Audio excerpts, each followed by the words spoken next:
Sahabat Guru Gesang, mari kita ngaji dan belajar setiap hari. Mudah-mudahan kita semua dirahmati di dunia dan di akhirat nanti. Amin.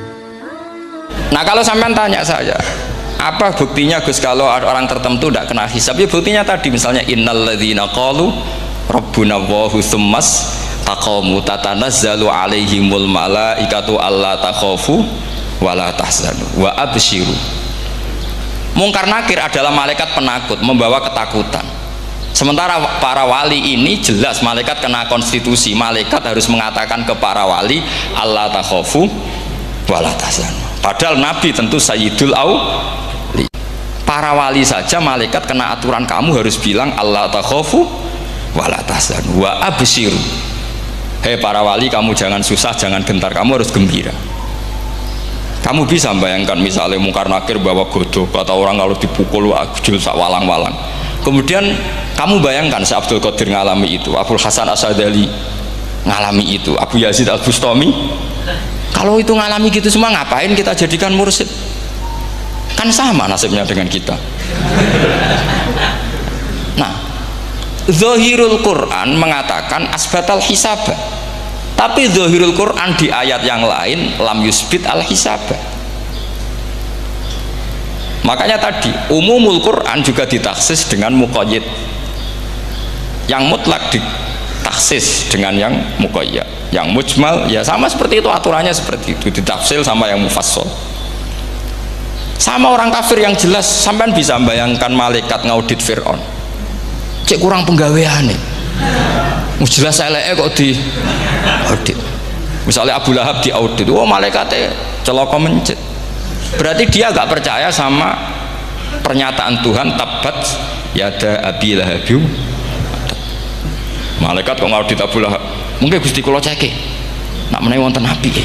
Lho ki ora tau ngaji Quran tapi wong ayate tabat yada kok cek dicek. Nah, yang seperti ini masuknya kategori ulaikal ladzina, saterusé mereka yang kafir bi ayati rabbihim wa liqaihi fahabitos a'maluhum fala nuqimu lahum yaumal qiyamati wasna. Jadi ada orang-orang kafir yang jelas kena aturan fala nuqimu lahum yaumal qiyamati wasna. Jelas kafirnya ya gak kena hisab, yang jelas nabinya, jelas wasinya juga gak kena hisab. Yang kena kita di tengah-tengah. Tapi ilmu itu ikut mainstream karena semua orang bilang ada hisab, ya kita ikut-ikutan bilang, ya sudah gitu saja. Tapi kalau aslinya ya rapati percaya. Umumnya uang gerono mati ditalkin ya kita melok-melokan nalkin. Tapi kalau kadang ya gak kebayang. Piye nak wali-wali ditalkin. Makanya ada di dunia wali itu ada cerita Rabi'ah Adawiyah, itu termasuk keramat beliau itu. Kalau Imam Sibawi kan dalam cerita wali kan ditanya marrobuka, ngapunten niku man mausul nopo istifham. Wah itu malaikatnya ndak pernah khataman alfiyah kan repot. Kalau Rabi'ah Adawiyah lebih parah lagi, itu beliau tuh nangis sekeras-kerasnya, nangis terisak-isak, dia tersiksa. Ya Allah, engkau itu zat yang paling saya kenali dan harusnya semua makhluk itu kenal engkau, tapi ini hamba engkau tanya engkau itu siapa ya? Itu kan ini orang aneh kata gitu. Karena Allah itu adharud dzahir, kata sampai Imam Sibawi silakan a'raful ma'arif. Jadi wong ora ora wis geblek tenan dari Imam Sibawi. Imam Sibawi kan atas nama dia pakar nahwu pertama mengatakan dhamir paling makrifat di antara 6 isim makrifat, paling makrifat itu dhamir. Tapi meskipun gitu a'raful ma'arif Allah, yang paling makrifat dari sekian isim makrifat itu Allah. Artinya satu nama yang orang harus kenal semua. Makanya di antara keramat beliau ketika ditanya wong kok ora tau ngaji fikih men ngaji nahwu wae, gak tahu dia ngaji carane sesuci, carane iddah to gak tahu ngaji nahwu. Terus dia tanya bima fa'ala rabbuka, lalu Allah memperlakukan kamu gimana? Terus kata Imam Sibawi ghafaroli, Allah mengampuni saya karena saya orang yang mengatakan Allahu a'raful ma'arif. Ini penting kalau aturakan. Jadi makanya kalau sampean tanya caranya ilmu alim gimana, ya satu tadi, kalau sampean masih banyak orang hidup, syaratnya kamu harus hafal Quran, hafal hadis, hafal sekian ribu hadis, hafal sekian ulumul Quran. Itu kalau masih banyak orang hidup. Kalau sudah kamu sendiri hidup, ya sudah, pokoknya isokulhu ya salim sendiri kan, nggak ada saingannya itu.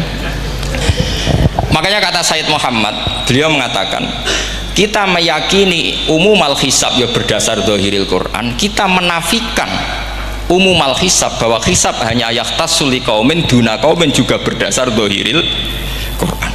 Kita percaya semua mayat ditanya mungkar nangkir ya berdasar zahiril ahadis. Kita tidak mengumumkan teks ini juga berdasar zahiril ahadis, karena malaikat mungkar nakir juga malaikat, berarti dia kena aturan kalau ketemu para wali Allah takhafu wala tahzan. Faham sih kalau maksudnya? Ini penting kalau aturakan. Jadi makanya aspeknya sampean bisa memulai kalau ingin jadi orang alim tafsir, bisa mulai dari yang mudah saja, yang fikih saja.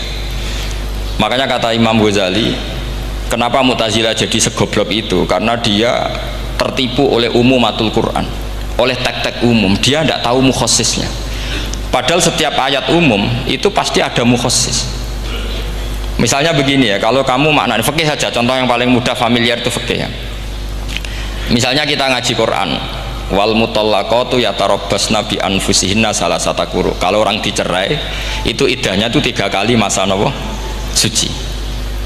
Apakah aturan iddah seperti ini hal hadhil iddah amatun likulli mutallaqatin am li mutallaqatin makhsusah?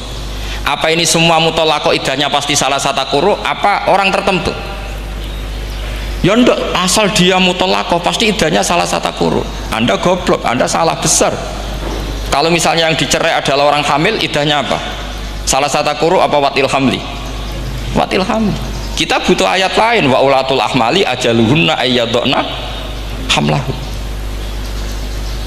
Sama seperti kita ngaji walladzina tawaffawna minkum wa yadharuna azwaja yatarabbasna bi anfusina arba'ata asyhurin wa asyra. Asal wanita ditinggal mati suaminya, maka iddahnya 4 bulan 10. Apa semuanya demikian? Enggak. Misalnya orang hamil iddahnya biwatil hamli. Artinya kalau Anda tertipu umumatil Quran, berarti Anda sama dengan menghukumi orang ditolak semua iddahnya salah satu guru. Sama misalnya orang sekarang dalil-dalil wa may yatawallahum minkum fa innahu minhum. Kalau berkawan orang kafir, maka dia menjadi kafir. Itu kan fatal. Semua nabi ya berkawan orang kafir.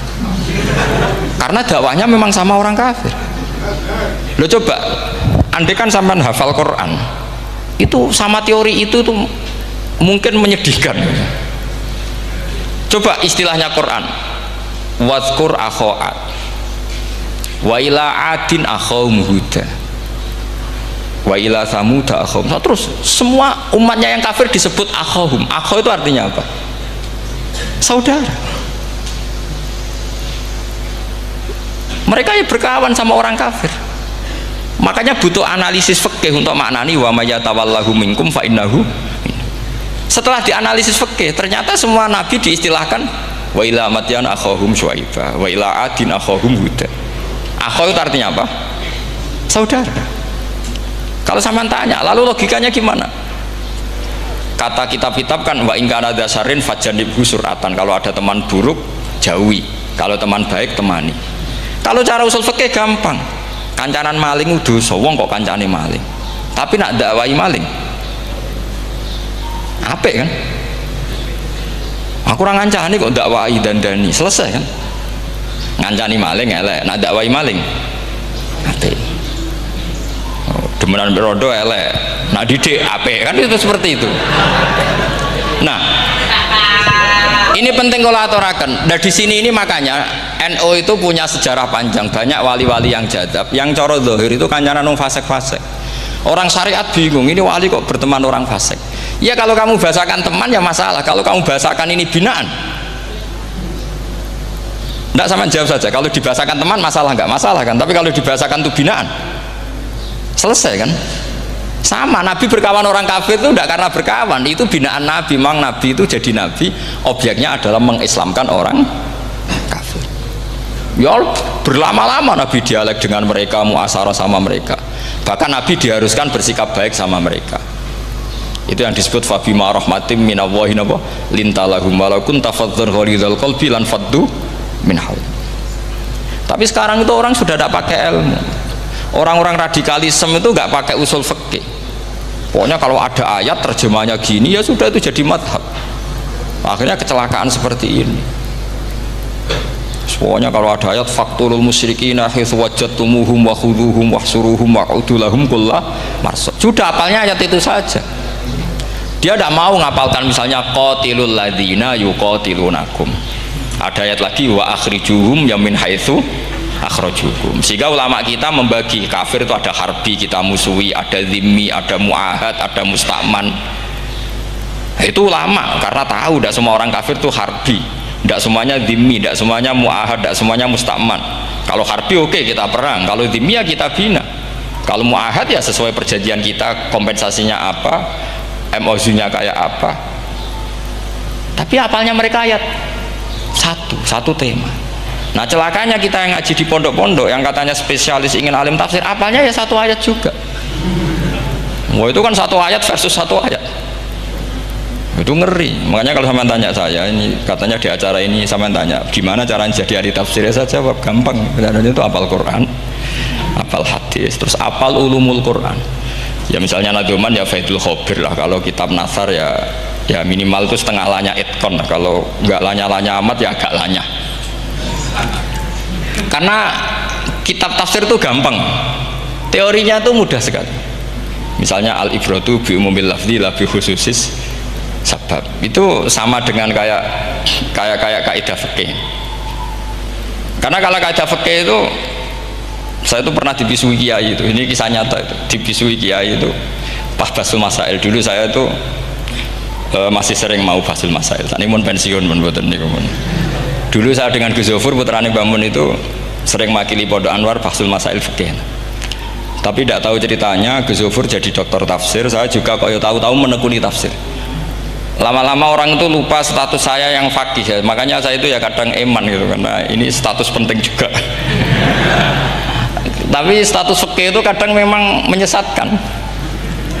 Karena begini, itu dulu pernah ada basul masail itu begini. Ini kisah nyata ini. Ada desainer baju putri untuk putri, anak putri.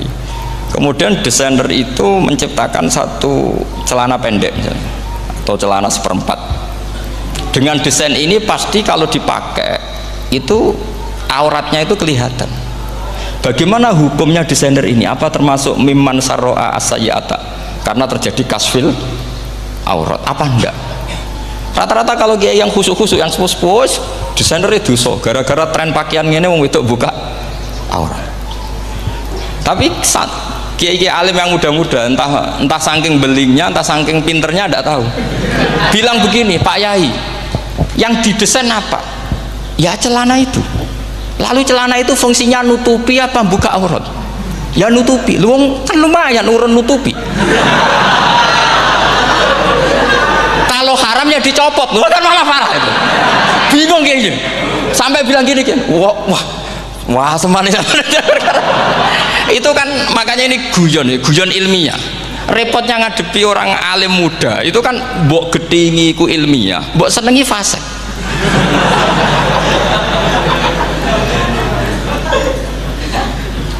Ketika kiai yang khusyuk tadi tak tanya, kalau desainer katok seperapat,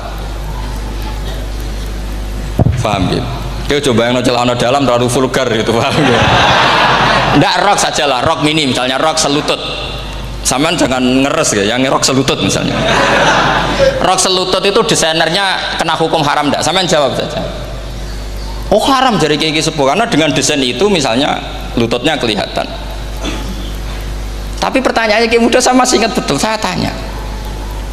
Lalu fungsi pakaian itu apa Pak Yai? Fungsi itu kan tetap nutupi sebagian aurat. Kalau Anda haramkan, barang haram itu harus dihilangkan. Nah, itu.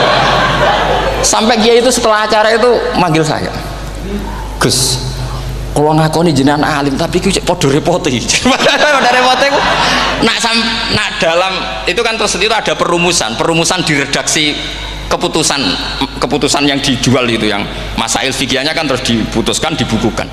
Kalau redaksinya halal Gus, nanti orang pakai rok semua. Dan saya balik bantah, kalau redaksinya haram, orang nggak pakai rok malah. Akhirnya itu apa? Kebijakannya lucu. Buak Gus, pertanyaan itu buak sak jawabannya oke. Jadi kita debat tidak jadi. Ini cerita ya, cerita ilmiah. Makanya sama tidak wajib manut saya ini terlalu ilmiah, jadi tidak baik untuk kehidupan kesalian, kurang baik. Jadi ini, tapi ini ilmu. Tetap kaidahnya fikih ma la yudraku kullu la yudraku kullu. Jangan kalau tidak bisa nutupi aurat semua, lalu jangan sama sekali. Lho nggih kan kaidahnya kan gitu, ma la yudraku kullu la yudraku kullu. Misalnya Anda punya tetangga nggak mau pakai jilbab, nggak mau pakai pakaian muslimah, kamu tidak boleh bilang munisan raklambinan, tidak bisa. Ma la yudraku kullu ma la yudraku kullu la yudraku napa kullu. Makanya ini kita harus hati-hati. Nah bayangkan sekarang orang meneliti Quran itu yutraku kullu. Mestinya kalau Anda meneliti radikalisme, ayat yang terkait radikalisme diteliti semua. Ternyata di surat Taubat yang disebut suratus Saif, yang bahkan haram baca bismillah, itu ada ayat wa in ahadum minal musyrikin astajaraka fa'ajirhu hatta yasma'a kalam Allah summa ablighu ma'mana. Muhammad, kalau ada orang kafir mau belajar Quran sama kamu, ya harus kamu pelajari hatta yasma'a kalam Allah. Setelah mereka mau belajar, ya ablighu ma'mana summa ablighu ma'mana, kamu harus menjamin keamanan dia. Itu di surat Taubat, termasuk akhiru suratin nazalat, gak mungkin terjadi mansuh. Tapi orang-orang ekstremis selalu pakai faqtulul musyrikin haitsu, apalan itu terus. Yang orang liberal yang menapani la ikraha fiddin, ya sudah seperti itu. Sing orang-orang ora tegas, ora tau nahi mungkar, ya ma arsalnaka ila rahmatal lil alamin, ngono terus. Yang kelompok tukang nahi mungkar ya ayatnya amen nahi mungkar. Saya tuh heran, kenapa mereka punya masalah dengan hafalan kayaknya. Kenapa sih hafalannya kok pedot itu? Kita yang hafal semua bingung jadi.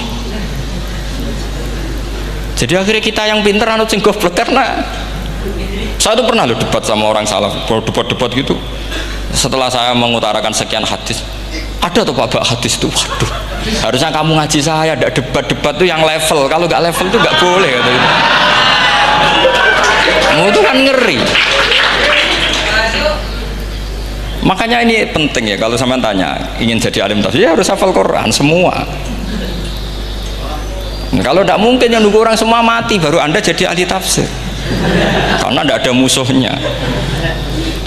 Tapi saya pastikan orang kafir pun bisa memahami Quran, yaitu tadi hatta yasma'a kalam Allah. Sayyidina Umar tuh masuk Islam tuh gara-gara dengar adiknya baca Toha, ma anzalna alikal qur'ana litashqa illa tadhkiratal liman yakhsha tanzilam mimman khalaqal arda was samawati ula ar-rahmanu alal arsis tawa. Itu dia ma huwa bikalamil basar, tidak mungkin seperti ini karangan manusia, itu tidak mungkin. Akhirnya dia Islam. Banyak orang Islam karena diperdengarkan Quran, karena memang notnya sudah unik, makna kualitasnya juga sudah unik, semuanya itu unik, indah.